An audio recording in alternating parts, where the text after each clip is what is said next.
श्री श्री राधा माधव की जय, राधा मदन सुंदर की जय, श्रीमद् भागवतम की जय, समवेत गौर भक्तवृंद की जय, श्रील प्रभुपाद की जय, जय ओम अज्ञानतिमिरन्धस्य ज्ञानाञ्जनशलाकया चक्षुरुन्मीलितं येन तस्मै श्रीगुरवे नमः। श्रीचैतन्यमनोभीष्टं स्थापितं येन भूतले स्वयं रूपकदा मह्यं ददाति स्वपदान्तिकं।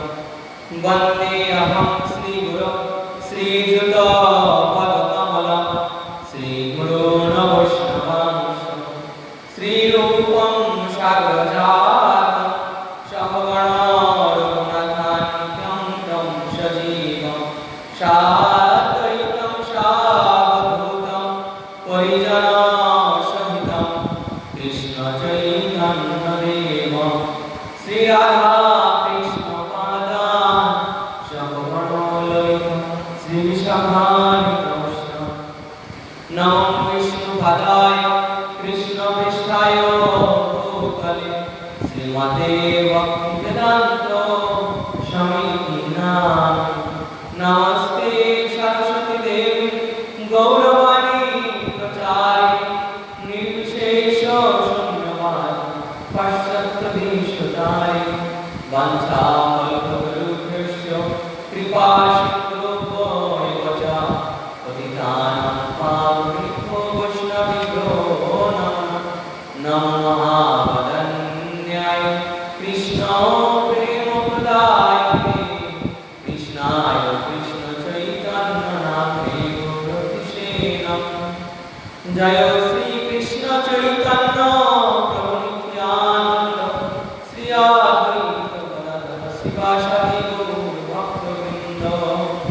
हरे कृष्ण कृष्ण कृष्ण हरे हरे, हरे राम राम राम हरे हरे।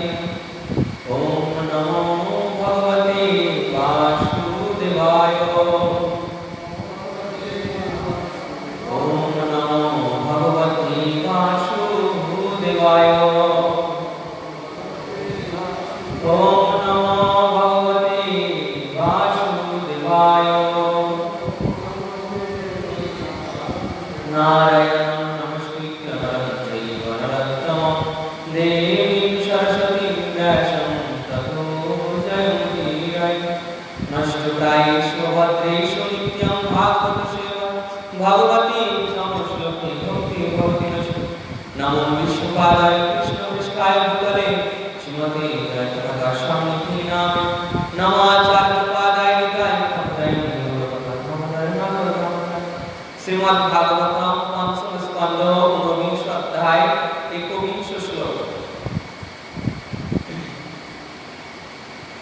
एतो देवो हि देवा गायन्ति, एतो देवो हि देवा गायन्ति, अहो ओमीशं किमकारि शोभनं प्रसन्न एषं श्रीदूत स्वयंवरी।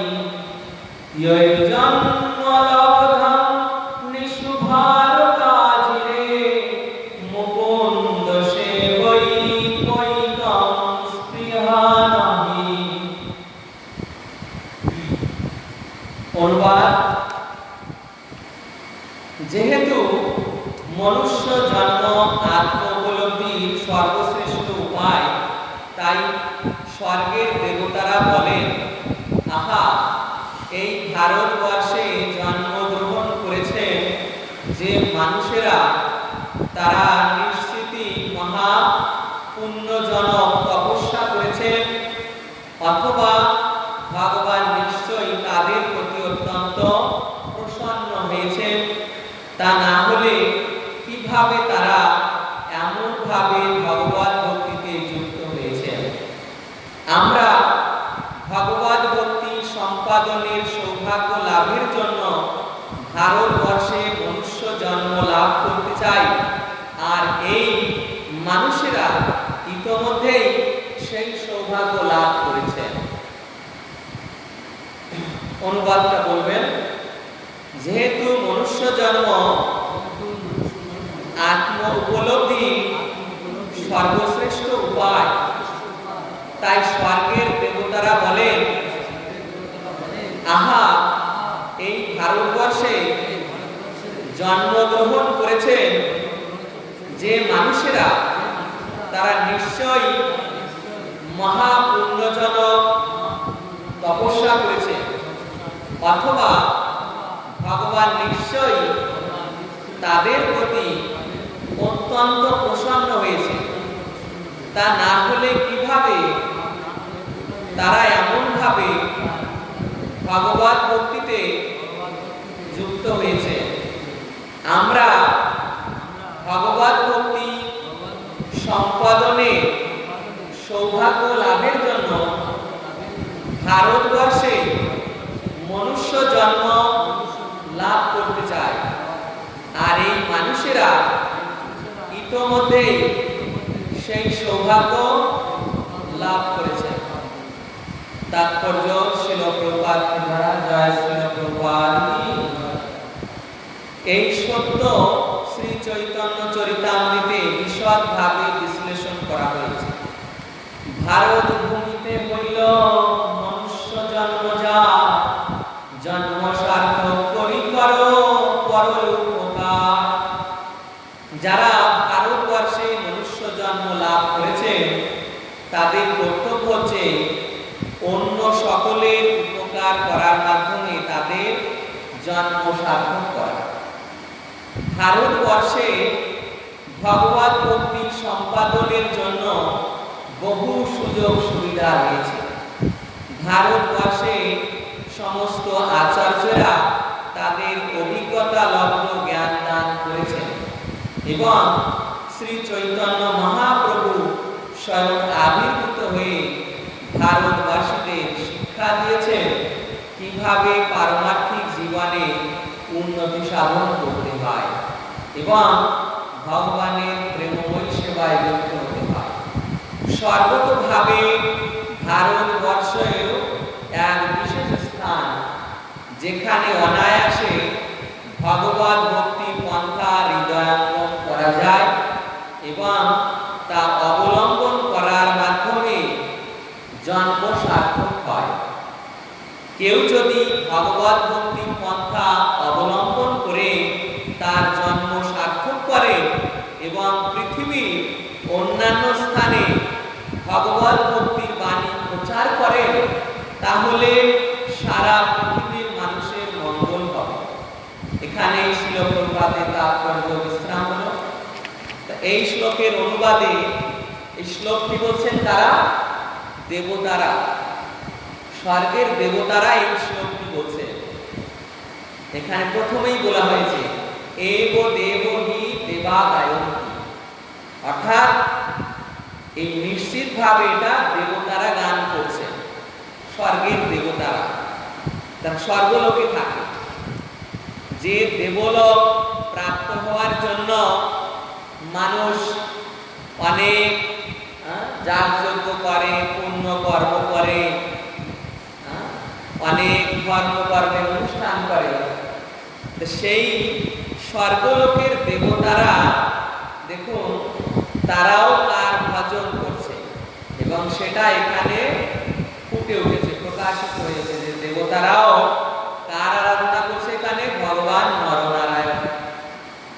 নরনারায়ণ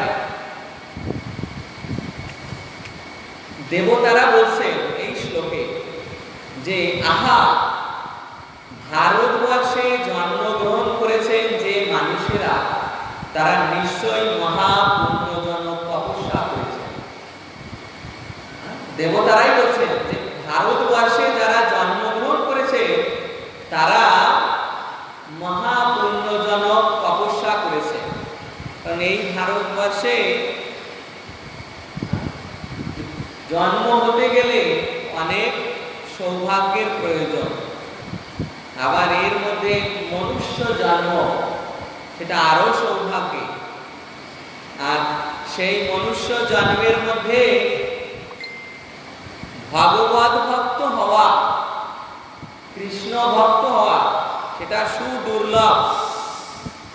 ভগবান বলছেন বহুনাম জন্মনামান্তে জ্ঞানবান মাম প্রপদ্যতে বাসুদেব সর্বমিতি স্বমহাত্মা সুদুর্লভ মনুষ্যানাম সহস্রেষু কশ্চিৎ যততি সিদ্ধায় যতদামপি সিদ্ধানাম কশ্চিৎ মাম বেত্তি তত্ত্বত।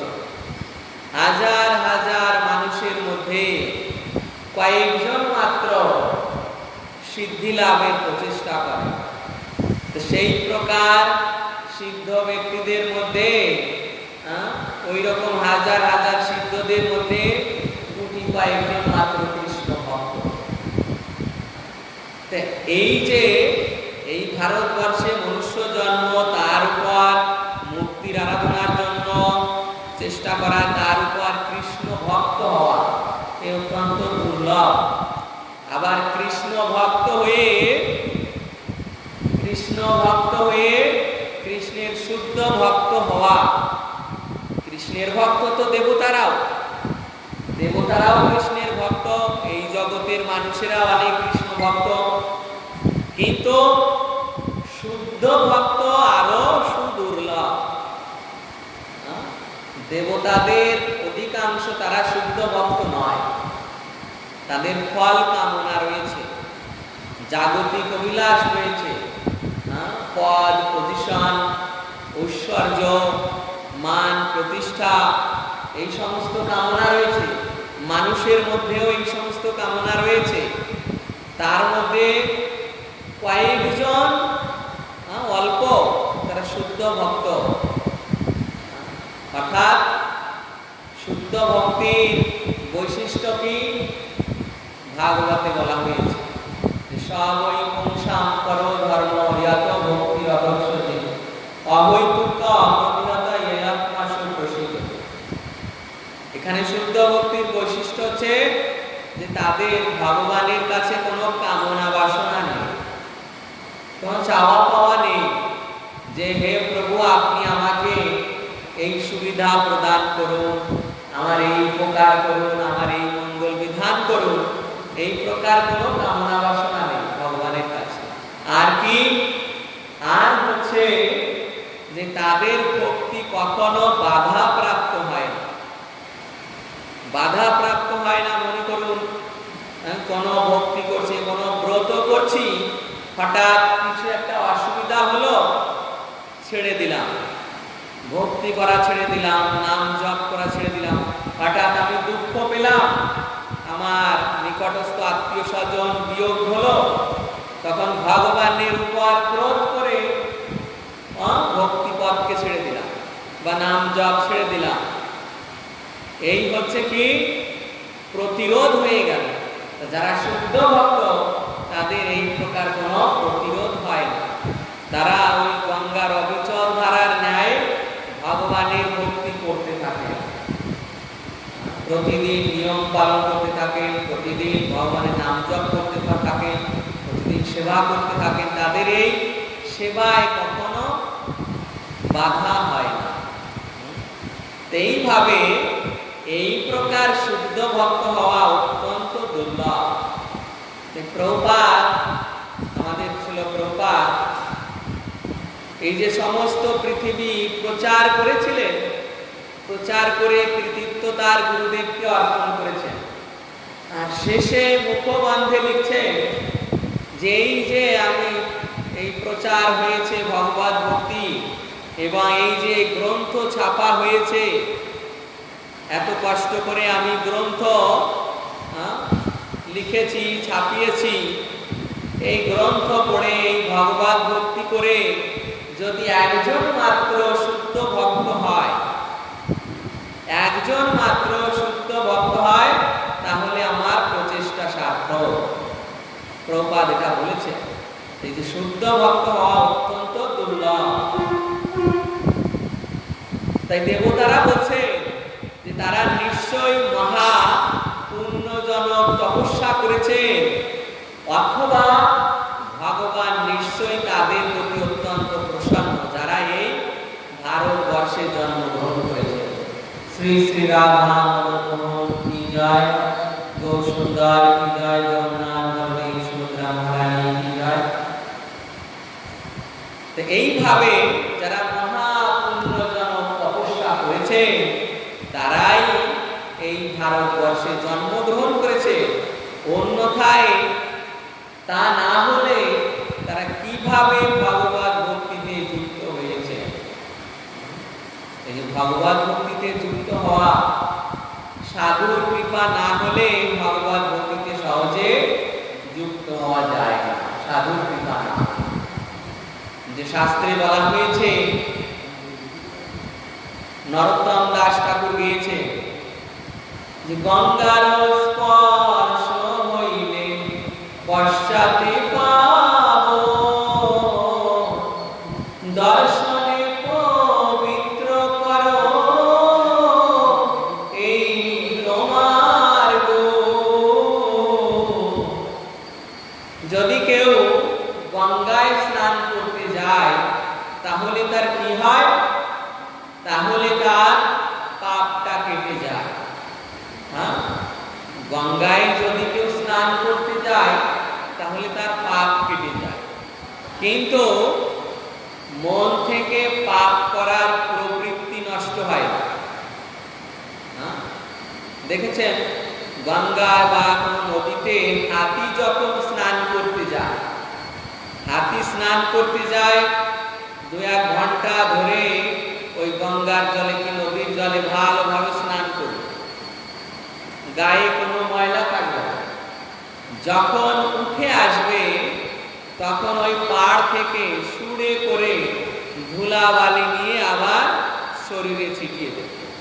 ঠিক যারা অভক্ত আছে, অবৈষ্ণব আছে, সাধারণ মানুষ, তারা এই গঙ্গায় যায় স্নান করতে, পাপ ধৌত করতে। এটাকে বলা হয় প্রায়শ্চিত্ত। প্রায়শ্চিত্ত করতে যায়, কিন্তু ওই প্রায়শ্চিত্ত করার পর উঠে এসে মনে করুন আবার সেই পাপ করবে, আবার সেই নেশা করবে, ধূমপান করবে, আমিষাহার করবে, কত কিছু, কত পাপ করবে। এই যে তাদের পাপটা চলে যাচ্ছে, কিন্তু মন থেকে ওই পাপ করার প্রবৃত্তিটা নষ্ট হচ্ছে। তাই প্রায়শ্চিত্ত এই পাপ করার প্রবৃত্তিকে নষ্ট করতে পারে। সেটা বলা হয়েছে যে গঙ্গা পবিত্র নদীতে স্নান করলে মানুষের এই পাপ নষ্ট হয়ে যায়, কিন্তু পাপ প্রবৃত্তি নষ্ট হয়ে যায়।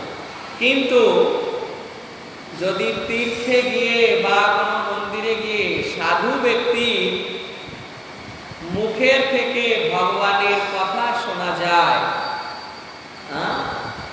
সাধু ব্যক্তির সঙ্গ, এটাকেই বলে সাধু সঙ্গ।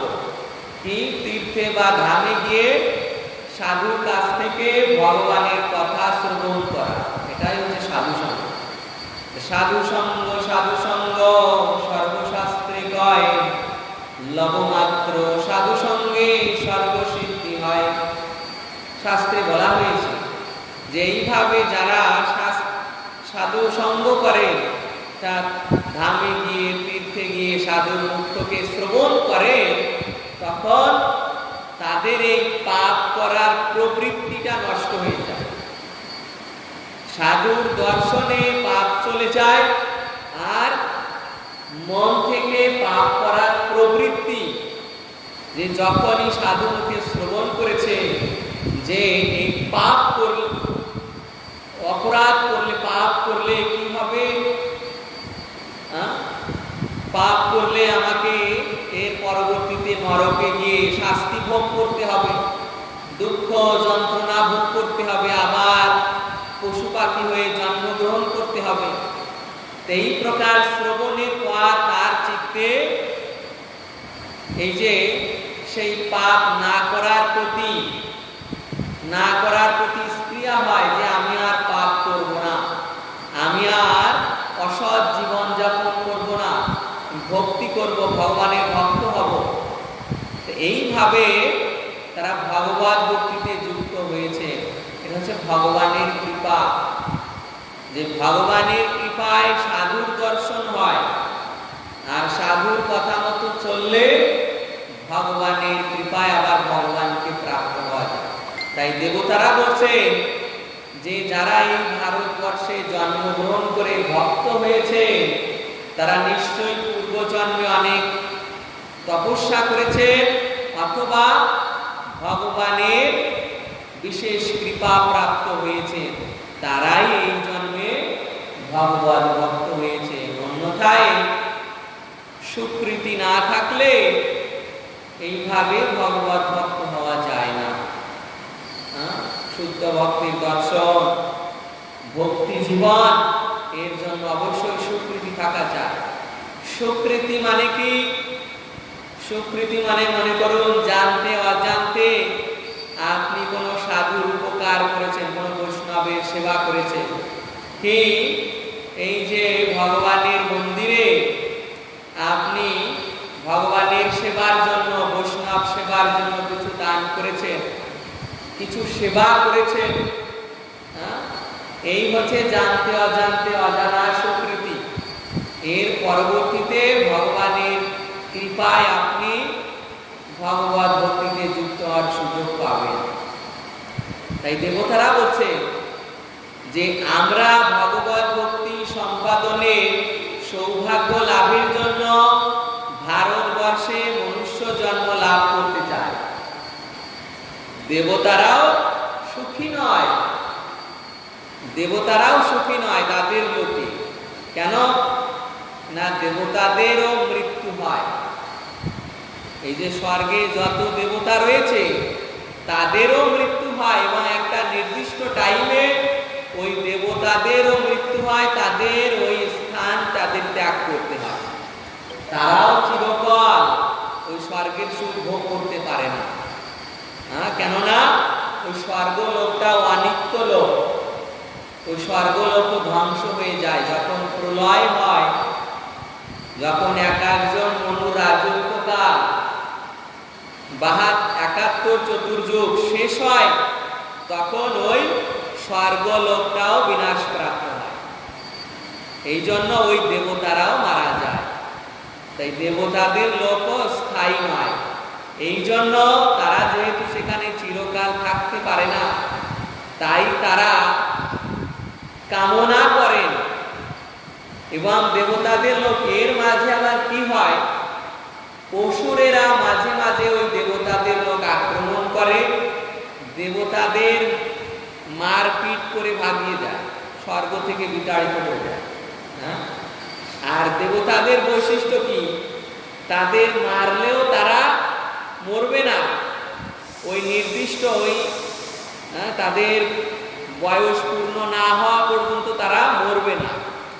এই যন্ত্রণা ভোগ করতে হবে। অসুরেরা যখন মারবে তখন তারা মরবে না, শুধু ওই যন্ত্রণা ভোগ করবে, অসুরদের মারপিট ভোগ করবে।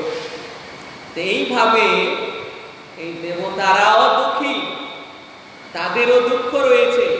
কি দুঃখ না? তাদের কাছ থেকে যখন এই স্বর্গলোক অসুরেরা ছিনিয়ে নেয় তখন তাদের দুঃখ হয়। তাদের থেকে যদি মনে করুন একজন দেবতার থেকে অন্য একজন দেবতা বেশি সুযোগ সুবিধা লাভ করেছে, তখন অন্যের দুঃখ হয়। এই দুঃখ রয়েছে, তাই সেই দেবতারা তাদের লোকে সুখী নয়। এই জন্য তারা এই মানুষের সৌভাগ্য তাদের ভগবত ভক্তদের, যে তারা এই ভগবত ভক্তি করে কোথায় যা চলে যায়, ভগবত ধামে, কৃষ্ণ লোকে। দেবতারা দেখেন এই যখন কেউ ভগবত ধামে যায় তখন ওই বৈকুণ্ঠ বিমান আসে এই জগতে। এই জগতে বৈকুণ্ঠ বিমান আসে।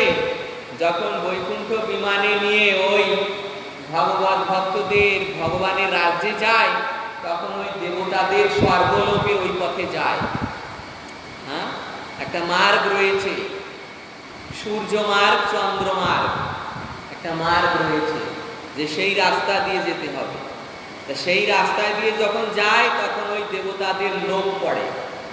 আর তারা যখন দেখে যে বৈকুণ্ঠ বিমান যাচ্ছে, তারা তখন পুষ্প বর্ষণ করে আর কি হা হুতাশ করতে থাকে, এনার কি ভাগ্য যে ইনি ভগবত ধাম চলে যাচ্ছে।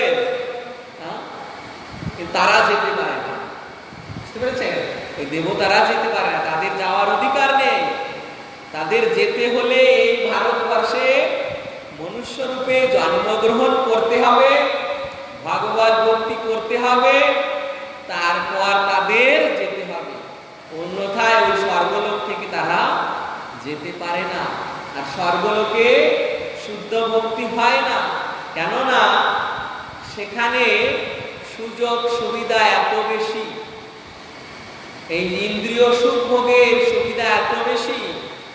ওই অপ্সরাদের সঙ্গে বিহার, স্বর্গীয় বিমানে বিহার, কল্পবৃক্ষের কাছে যা ইচ্ছা তাই চেয়ে নিয়ে যাচ্ছে। তাদের ক্ষুধা তৃষ্ণা হবে না, জরা ব্যাধি নেই, রোগ নেই। স্বর্গের শরীর আলাদা প্রকার। এই প্রকার সুযোগ সুবিধার জন্য তারা এত সুখ সুবিধায় এত আনন্দ হয়ে থাকে যে তাদের আর ওই ভগবানের শুদ্ধ ভক্তি করার আর সুযোগ হয় না, সুযোগ হয় না। এই জন্য তারা সেখানে থেকে ওই ভগবত ভক্তদের দর্শন করে উচ্ছ্বাস করে যে কবে আমাদের ভারতবর্ষে মনুষ্য জন্ম হবে। আবার কি, শুধু মনুষ্য নয়, ভক্ত হয়ে জন্মগ্রহণ হবে, ভক্ত হয়ে। সেই সৌভাগ্য লাভের জন্য দেবতারা প্রার্থনা করছে। শ্রীল প্রভুপাদ তাৎপর্যে বলছেন যে ভারত ভূমিতে হইল মনুষ্য জন্ম, যা জন্ম সার্থক করি করো পরোপকার। এই ভারত ভূমিতে যাদের মনুষ্য জন্ম হয়েছে তারা ভাগ্যবান। দেবতাদের ওই প্রার্থনায় বোঝা যাচ্ছে যে ভারতবর্ষে যাদের মনুষ্য জন্ম হয়েছে তারা ভাগ্যবান। এই জন্য মহাপ্রভু ওই চৈতন্য চরিতামৃতে এই শ্লোকটি বলেছিলেন যে যারা এই ভারতবর্ষে জন্মগ্রহণ করেছে তারা ভাগ্যবান। এই জন্য যেহেতু ভাগ্যবান হয়েছে, তা নিজের জীবনকে এখন সার্থক করতে হবে। কিভাবে? ভগবত ভক্তি করার দ্বারা। যদি এই ভারতবর্ষে জন্মগ্রহণ করে যদি আপনি ভগবানের ভজন করলেন না, বুঝতে পেরেছেন? ভারতবর্ষে জন্মগ্রহণ করে যদি আপনি ভগবানের ভক্তি করলেন না, তাহলে কি বলা হবে? যে আপনার দুর্ভাগ্য, আপনি দুর্ভাগা। দুর্ভাগা কেন না? ভাগ্য পেয়েছেন ভারতবর্ষে জন্মগ্রহণ করা, অথচ যেটা করলে সৌভাগ্য হবে সেটাই করেননি। ভগবান কৃষ্ণের আরাধনা করেননি, ভগবত ভক্তি করেননি। এই জন্য আপনার দুর্ভাগ্য, আপনি দুর্ভাগা।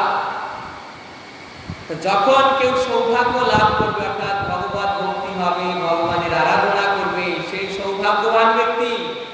এবং তিনি এই যে সৌভাগ্য লাভ করেছেন যে তিনি ভগবত ভক্ত হয়েছেন, তখন তার একটা কর্তব্য রয়েছে, কি না? অপরকেও ভক্ত বানানো। অপরকেও ভক্ত বানানো মানে অন্যের উপকার করা। এই যে অন্যের উপকার, সেটা হচ্ছে অন্যকে পিতার কাছে ফিরিয়ে দেওয়া। সেই সে পরম বন্ধু, সেই পিতা মাতা শ্রীকৃষ্ণ চরণে যে প্রেম ভক্তি দাতা, যিনি আমাদেরকে কৃষ্ণ ভক্তির পথে নিয়ে আসেন, যিনি আমাদেরকে কৃষ্ণ ভক্তির শিক্ষা দেন, যিনি আমাদেরকে কৃষ্ণ ভক্তির পথের সন্ধান দেন, যিনি আমাদের ভক্তি করার সুযোগ সুবিধা প্রদান করেন, এনারা সকলেই হচ্ছে এই প্রকার সর্বশ্রেষ্ঠ বন্ধু। এই যে যারা কৃষ্ণ ভক্তিতে সহায়তা করেছে, জানবেন যে জগতে এরাই সর্বশ্রেষ্ঠ বন্ধু।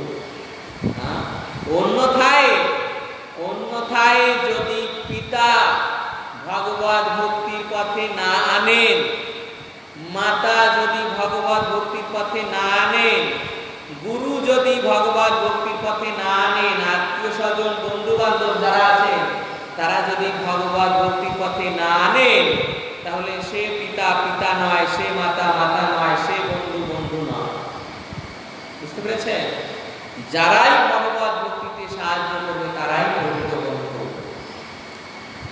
ভারতবর্ষে ভগবত ভক্তি সম্পাদনের জন্য বহু সুযোগ সুবিধা রয়েছে। ভারতবর্ষে সমস্ত আচার্যরা তাদের অভিজ্ঞতা লব্ধ জ্ঞান প্রদান করেছে। শ্রী চৈতন্য মহাপ্রভু স্বয়ং আবির্ভূত হয়ে ভারতবাসীদের শিক্ষা দিয়েছে কিভাবে পারমার্থিক উন্নতি সাধন করতে হয়, কিভাবে ভগবানের প্রেমময়ী সেবায় যুক্ত হতে হয়।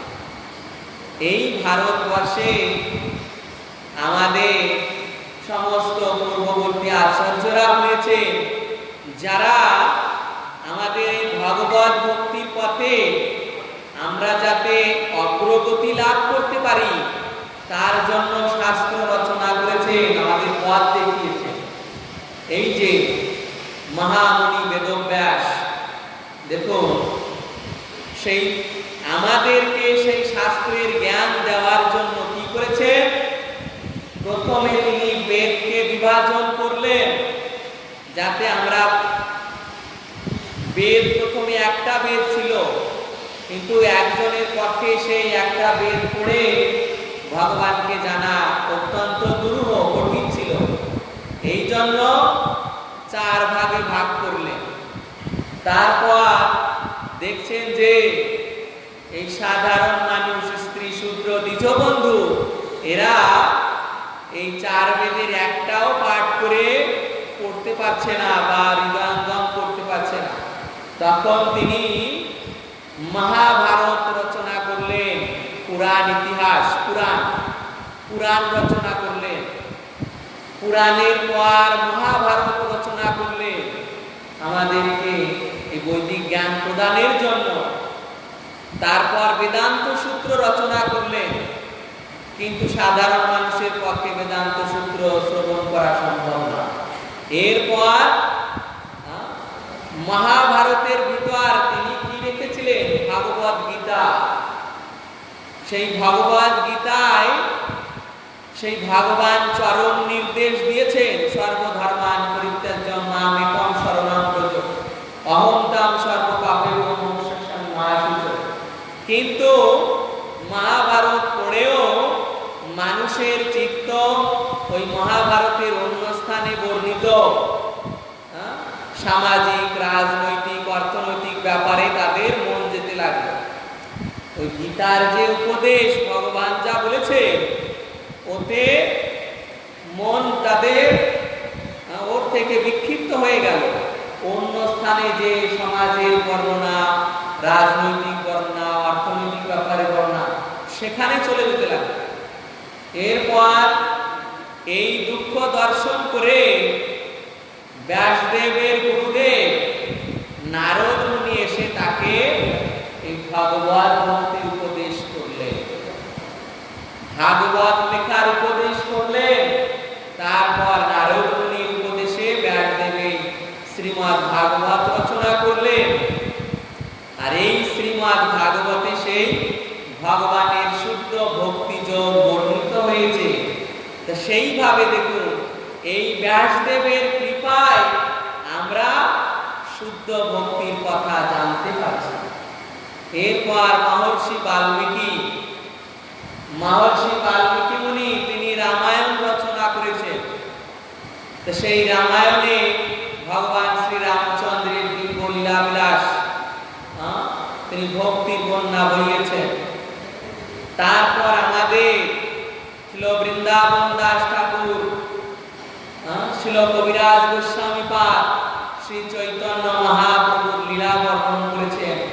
বৃন্দাবন দাস ঠাকুরের চৈতন্য ভাগবত, কৃষ্ণদাস কবিরাজ গোস্বামীর চৈতন্য চরিতামৃত এবং সমস্ত গ্রন্থের মধ্যে সর্বশ্রেষ্ঠ গ্রন্থ রূপে এই শ্রী চৈতন্য চরিতামৃত, যেখানে মহাপ্রভুর অপ্রাকৃত লীলাবিলাস বর্ণিত হয়েছে। এত সব দিব্য উপহার আমাদের এই আচার্যরা দিয়ে গিয়েছে। তাই ভগবত গীতায় প্রভুপাদ তাৎপর্য লিখছেন যে মনুষ্য জীবন একটা অতি সুন্দর নৌকা, অতি সুন্দর নৌকা। আর এখানে এই মাঝি রূপে সৎ গুরুদেব আছে, আর এই সমস্ত শাস্ত্র রয়েছে। কাণ্ডারি রূপে সৎ গুরুদেব আর সৎ শাস্ত্র সমূহ রয়েছে। আর এই ভারতবর্ষে এই যে আচার্যদের এত সুন্দর পদ বর্ণনা, এত সুন্দর রচনা, শাস্ত্রের উপদেশ, এবং এই মনুষ্য জীবনে অনেক সুযোগ সুবিধা রয়েছে। এই যে আপনারা মন্দিরে সোসাইটি পেয়েছেন, কৃষ্ণ ভাবনামৃত সংঘ মন্দির পেয়েছেন, ভক্ত পেয়েছেন, চলার পথে সাথী পেয়েছেন, এই সমস্ত হচ্ছে এই জীবনের সুযোগ সুবিধা। তো এই প্রকার সুন্দর নৌকা স্বরূপ এই মানব শরীর, এরপর সৎ গুরুদেব, তারপর আচার্যগণের শাস্ত্র, তারপর ভক্ত বা অন্যান্য সুযোগ সুবিধা, এত সমস্ত পেয়েও যারা এই জীবনে ভগবত ভক্তির জন্য প্রয়াস না করবে, তাদের শাস্ত্রে বলা হয়েছে যে তারা আত্মঘাতী। তারা আত্মঘাতী মানে না, তাদের আত্মাকে তারা বদ্ধ করে রেখেছে। আমাদের সকলের আত্মা কিন্তু বদ্ধ। আত্মা কাটা যায় না, পোড়ানো যায় না, জ্বালানো যায় না, জলে ভিজানো যায় না, কিন্তু এই আত্মার এত গুণ থাকা সত্ত্বেও আমাদের আত্মা এখন বদ্ধ হয়ে পড়ে আছে। এটা হচ্ছে মায়ার শক্তি, ভগবানের বহিরঙ্গা মায়া। আমাদের তিন গুণে বেঁধে আমাদের ওই আত্মাকে বদ্ধ করে রেখেছে। আমাদের আত্মার যে উপলব্ধি, সেই উপলব্ধি আমাদের অনুভব করতে দিচ্ছে না, ওই মায়া পর্দা দিয়ে রেখেছে। এই জন্য সাধু সঙ্গে গিয়ে সাধুর মুখ থেকে শ্রবণ কীর্তন করে যারা এই ভগবত ভক্তিতে আসবেন, তাদের সেই আত্মা বদ্ধ অবস্থা থেকে মুক্ত অবস্থায় যাবে। ছিল রূপ গোস্বামী পাদ দিচ্ছে যে আদৌ শ্রদ্ধা মানে কি? মানে প্রথমে আপনার শ্রদ্ধা থাকতে হবে। কিসের শ্রদ্ধা? শাস্ত্রের বাক্যে শ্রদ্ধা। শাস্ত্রের বাক্য শ্রদ্ধা, অর্থাৎ শাস্ত্রই আমাদের মাতা স্বরূপ। যদি আপনার পরিচয় জিজ্ঞাসা করা হয়, আপনার পরিচয় কি, আপনার পিতা কে, তখন কে ভালো বলতে পারবে? মাতা ভালো বলতে পারবে। ঠিক যেমন নিজের পরিচয় পিতাকে মা ভালো বলতে পারবে, ঠিক তেমনি শাস্ত্রে বলা হয়েছে যে আমার পরিচয় কি আর আমার পিতাকে মানে আমার আরাধ্য ভগবানকে, সেটা এই শাস্ত্রে বলা হয়েছে যে ঈশ্বর পরম কৃষ্ণ সচ্চিদানন্দ বিগ্রহাদিরাদি গোবিন্দ সর্বকারণ কারণ জগতের পিতা কৃষ্ণ, জেনা ভজে বা পিতৃদ্রোহী পাতকীর জন্ম জন্মদা। এই জগতের পিতা হচ্ছে কৃষ্ণ। যারা সেই পিতার ভজনা না করে, তাদের জন্মে জন্মে ত্রিতাপ দুঃখ ভোগ করতে হয়। এই ত্রিতাপ দুঃখ এই ভগবতী দুর্গা দেবী প্রদান করে থাকেন। তিনিও কৃষ্ণের দাসী, তার এটাই সেবা। যারা কৃষ্ণ বিমুখ, তাদেরকে এই জগতে তিনি ত্রিতাপ দুঃখ দিয়ে থাকেন। তো এইভাবে যারা ভগবত ভক্তি থেকে বিমুখ, তাদেরকে এইভাবে মায়া এইভাবে বদ্ধ করে রেখেছে। আর এই বদ্ধ অবস্থা থেকে যদি কেউ শাস্ত্রের উপর বিশ্বাস করে, তাহলে আদৌ শ্রদ্ধা, তারপর হবে কি সাধু সঙ্গ। শাস্ত্রের উপর বিশ্বাস হলে সে শাস্ত্রের বাক্য অনুসারে সাধু সঙ্গ করতে মন্দিরে বা ধামে যাবে। সাধু সঙ্গ মানে সাধুর কাছে গিয়ে ভগবানের কথা শ্রবণ করা। ভগবানের কথা শ্রবণ করা, যখনই সে ভগবানের কথা শ্রবণ করবে সাধু মুখে, তখন তার ইচ্ছা হবে যে আমিও একটু ভজন করি। আদৌ শ্রদ্ধা, তত সাধু সঙ্গ, তত ভজন ও ক্রিয়া। এই যে সাধুর কাছে শোনার পর তার একটু ইচ্ছা হবে যে আমি একটু মালা জপ করি, একটু একাদশী ব্রত পালন করি, মাঝে মাঝে মন্দিরে আসি, ভগবানের গ্রন্থ নিয়ে পাঠ করি, শ্রবণ করি। এটা শুনতে তার এর প্রতি আগ্রহ হবে। এই যে তার ভজন ক্রিয়া শুরু হলো, এই ভজন ক্রিয়া শুরু হলো, এরপর কি হবে? যাদের এই ভজন ক্রিয়া শুরু হয়, তারপর তাদের হয় অনর্থ নিবৃত্তি। অনর্থ নিবৃত্তি মানে আপনার এই ভজনের পথে আপনার কর্মের মধ্যে যে সমস্ত অনর্থ রয়েছে, অর্থাৎ আপনাকে এতদিন এই ভজন থেকে যা বিমুখ করে রেখেছিল, আপনার কর্মদোষ, আপনার দৈহিক সমস্যা, মানসিক অসুবিধা, অনীহা, এই যে সমস্ত মানসিক বা শারীরিক বা যে সমস্ত কর্মদোষ ছিল, সেগুলো ওই ভজনের প্রভাবে আস্তে আস্তে বের হয়ে যাবে। একে বলা হয় অনর্থ নিবৃত্তি। তারপর এই ভগবানের ভক্তিতে আসবে নিষ্ঠা, রুচি, আসক্তি ভাব হয়ে। এইভাবে পরবর্তী স্তরগুলো হবে। প্রথম অবস্থায় সেই শাস্ত্রের উপর বিশ্বাস করে সাধু সঙ্গে গিয়ে ভগবানের কথা শ্রবণ কীর্তন করে অল্প অল্প করে এই ভগবানের নাম জপ শ্রবণ কীর্তন করতে হবে। এইভাবে যারা এই ভারতবর্ষে জন্মগ্রহণ করেছে, তারা তাদের জীবনকে সার্থক করতে পারে। আর এটা এখন সেই দেবতারা প্রার্থনা করছে ভগবানের কাছে যে হে প্রভু, যেন আমাদের এই ভারতবর্ষে জন্ম হওয়ার সৌভাগ্য লাভ হয়। আবার এই ভারতবর্ষের ভিতর এই সময়টা মানে এই কলিযুগ, এই কলিযুগ আরো বলা হয়েছে শাস্ত্রে, যেটা এটা ভাগবত ভক্তির দিক দিয়ে দেখতে গেলে এটা সুবর্ণ যুগ। ভাগবত ভক্তির দিক দিয়ে দেখতে গেলে এটা সুবর্ণ যুগ। কেন না? অল্প ভক্তিতে ওই সত্য যুগে 10,000 60,000 বছর তপস্যা করে যে ফল লাভ না হতো, এই সময় এই ভারতবর্ষে এই মাত্র অল্প সামান্য ভক্তি করে, মনে করুন 60 বছর 50 বছর এই ভক্তি জীবন যাপন করে তারা ভাগবত ধামে ফিরে যাবে।